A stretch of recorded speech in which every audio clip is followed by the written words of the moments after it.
Olá, gente. Shalom, shalom a todos. Vamos iniciar a aula de número 15. Já na última aula, nós estivemos iniciando sobre a questão da feitiçaria em si. Estivemos vendo a primeira ramificação a respeito da feitiçaria dentro do conceito da Avodazará, serviço estranho. Já falamos que quando nós falamos de Avodazará, falamos de idolatria, de serviço estranho, o conceito é tudo aquilo que foi proibido na Torá, ou tudo aquilo que foi ordenado, ou melhor, ou não fazer, melhor dizendo, ou fazer algo que não foi ordenado. Esse é o conceito de serviço estranho e de idolatria, consequentemente. Já explicamos que esse conceito ele vai se dividir em três partes principais. Dentro dessas três partes está a primeira parte, que é propriamente a idolatria, propriamente dita, né?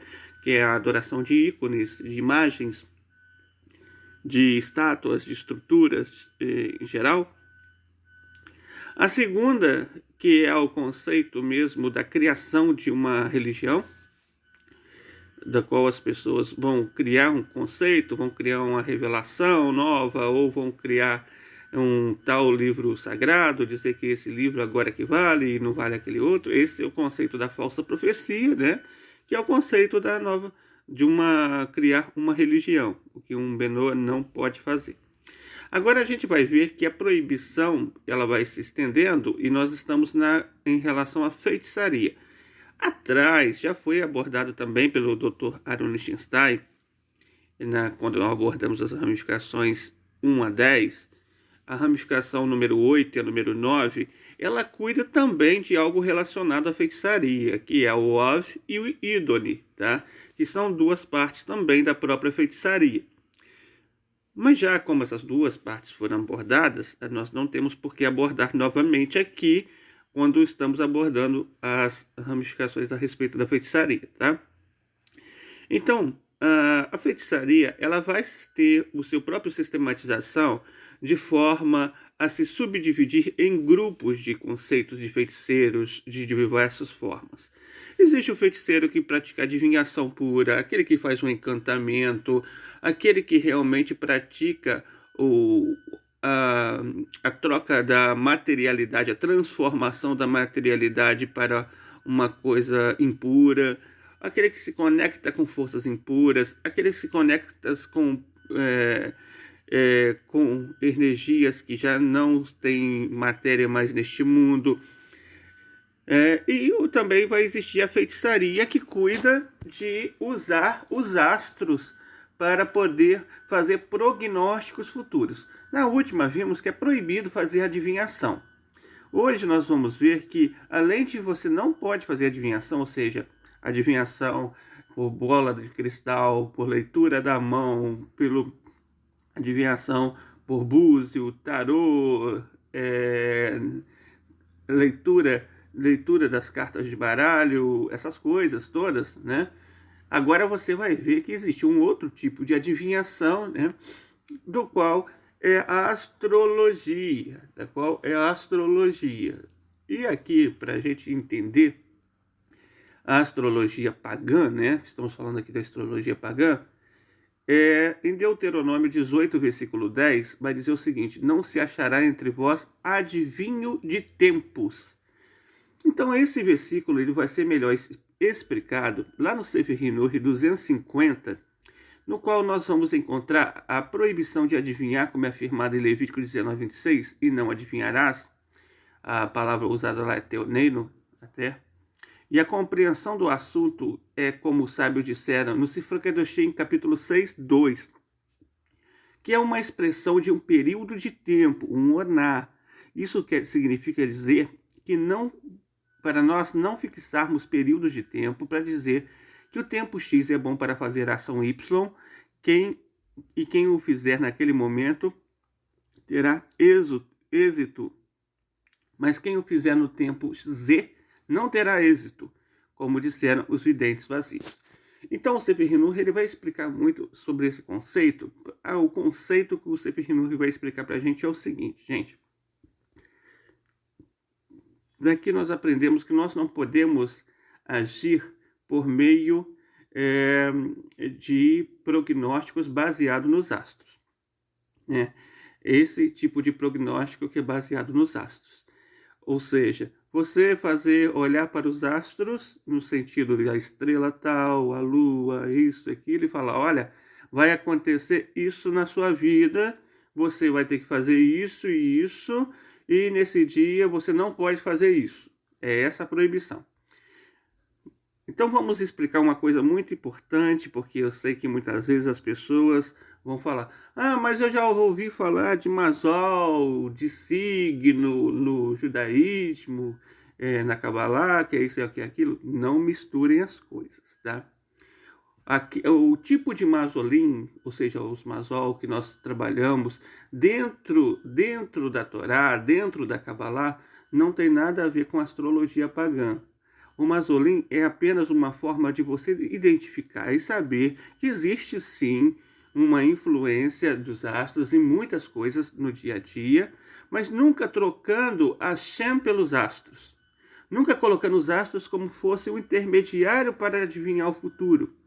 Nós não podemos, por exemplo, fazer um tipo de mudança para o futuro baseando-se nos astros, nos masol. Não, o masol serve para entender, olha, fulano nasceu nessa época, e essa época, as pessoas que nascem nesse período, ele tem mais aptidão para isso, ele tem esse desafio de superar esse outro lado, nesse sentido de essência da pessoa.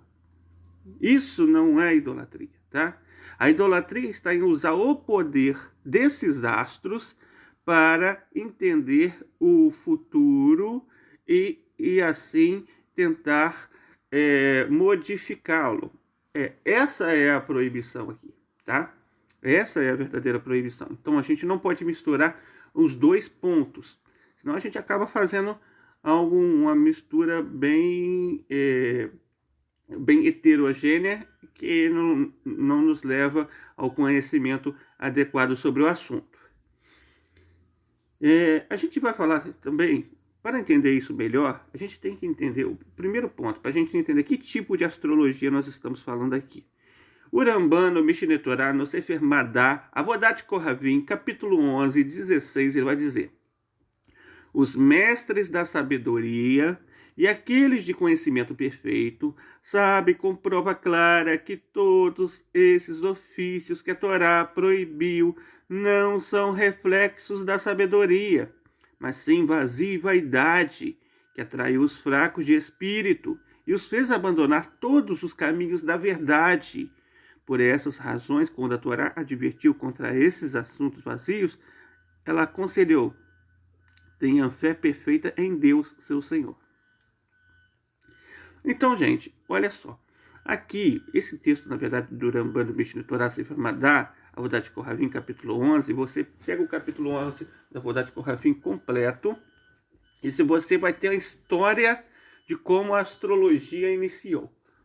Na verdade, a astrologia, a proibição da astrologia, ela é muito mais profunda do que as pessoas pensam, tá? Realmente, no início, quando a astrologia surgiu, esse tipo de astrologia pagã surgiu, as pessoas queriam ter os astros como seus deuses, tá? Como seus deuses. Então, eles pegavam, ofereciam sacrifícios para esses astros. Eles pegavam, faziam juramentos para esses astros. Eles pegavam e faziam culto para esses astros. Então, a astrologia, no seu sentido, era uma forma de culto e adoração aos astros. E dentro dessa forma de revelação do sistema religioso baseado nos astros,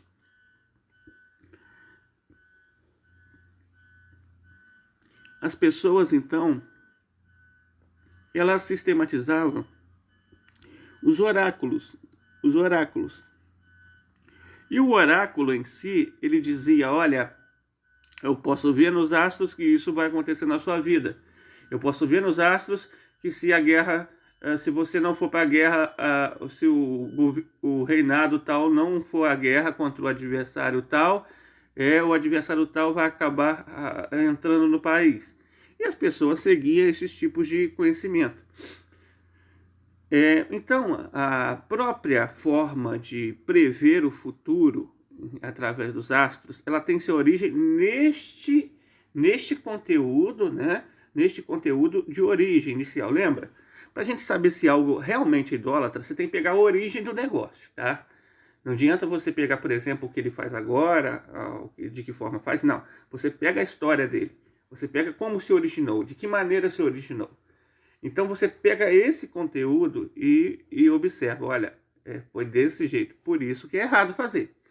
Então, e aí você vai ter alguns modelos de algumas práticas que nós vamos abordar que é referente e é um resquício desse tipo de culto aos astros, né? Existem alguns segmentos que prestam culto aos astros hoje, existem ainda, tá? Existem religiões baseadas em conceitos indígenas que prestam culto aos astros. Existem também o neopaganismo, para quem não sabe, existe o neopaganismo, que foi a restauração do paganismo anterior, né, que tinha na Europa, e o eurasianismo, que é um novo segmento filosófico lá, eles têm relacionado a sua prática ao neopaganismo. Por exemplo, a adoração de deuses nórdicos, de deuses eslavos, de deuses gregos, de deuses romanos, tem voltado em certos lugares na Europa, do qual eles usam elementos, inclusive, da adoração aos astros, tá? Para a gente entender. Então, esse é o perigo, esse é o grande perigo que se tem nessa prática. Mas o Maimônides, ele vai trazer para a gente o remédio, ele vai trazer o remédio para isso. Tem um remédio isso. Isso tem uma maneira de se autorresolver isso. Tenha fé perfeita com Deus, seu Senhor. É o que diz o Maimônides, citando Deuteronômio 18:13. Na verdade, a prática de a pessoa relacionar o futuro, aquilo que vai acontecer, eu querer tentar sondar o que não é ainda, é uma prática de maneira as pessoas que são inseguras quanto à sua certeza que Hashem fará realmente a atribuição dele. Qual é a atribuição de Hashem? Hashem conhece o passado, o presente e o futuro. Tudo que ele decreta e faz, ele faz para o nosso bem. E tudo que ele faz para o nosso bem, se tudo é para o nosso bem, logicamente, eu não preciso temer o futuro, porque Hashem fará. Hashem dará o futuro. Então eu tenho confiança na onisciência de Hashem. Se eu tenho confiança na onisciência de Hashem, eu reconheço isso na minha vida, logicamente eu não vou ficar sondando essas coisas. Eu não vou ficar querendo saber, me conectando com essas forças para saber o que vai ou não vai acontecer. Eu não preciso, porque eu tenho minha fé completa em Hashem.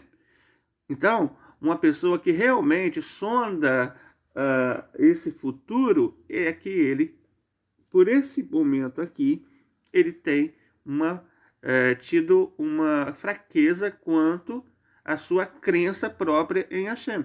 E isso é não reconhecer a existência de Hashem.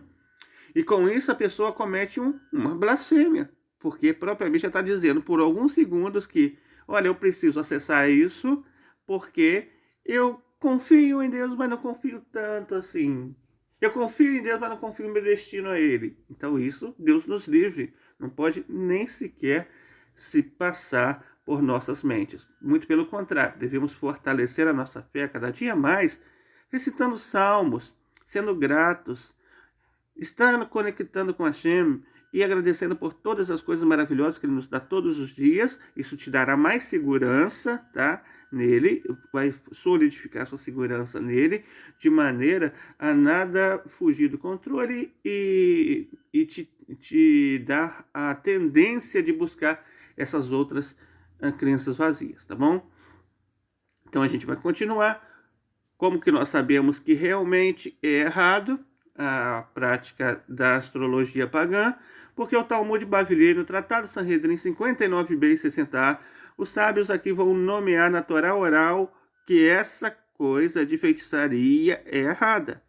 Está escrito lá em Êxodo 22:17, não permitirás que viva uma bruxa.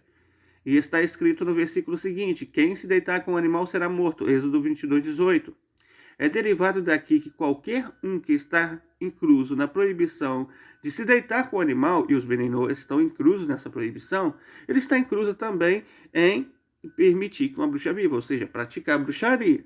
Daqui entendemos que, conforme foi dito, existem vários níveis de bruxaria, do qual a própria astrologia ela faz parte desses níveis. Então, exatamente por isso, a gente carimba aqui que foi proibido na Torá oral para os Beninoa, foi proibido o quê? A bruxaria, a feitiçaria e adivinhação, astrologia, necromancia, ídolo, fazer encantos e outras coisas mais, né, que a gente vai abordar ainda. Então daqui a gente vai chegando ao seguinte conceito. Aqui a gente aprende o seguinte hoje. Nós aprendemos aqui a não usar a astrologia para determinar os momentos de sorte ou azar para fazer as coisas, nem para mudar as ações de alguém para se conformar com esses momentos, tá? Essa proibição também ela proíbe realização de truques de mágicas para o entretenimento que leva a uma adoração idólatra. Esta é uma forma de feitiçaria simulada e a lei de Avodazara a categoriza como engano espiritual e trapaça. Ou seja, a mágica em si, gente, como eu falei, como nós conhecemos se algo é ou não proibido? Olha a origem dela. A mágica em si, a mágica, o atributo de alguma pessoa fazer algum truque, primeiro é engano, né? Segundo, é um tipo de feitiçaria, tá? Por quê? Porque era dessa forma, essa era uma das formas dos oráculos realizarem truques diante das multidões para atraí-las para a prática da astrologia pagã. Exatamente por isso que é citado aqui a questão da mágica. Então agora a gente vai aos exemplos. Daqui nós aprendemos a não recorrer ao culto dos astros, ou seja, a afastar tudo aquilo que é conceito de paganismo. Tudo que é o paganismo dos astros, qualquer forma de paganismo, nós devemos estar afastados. A não recorrer a horóscopos ou prognósticos através da astrologia.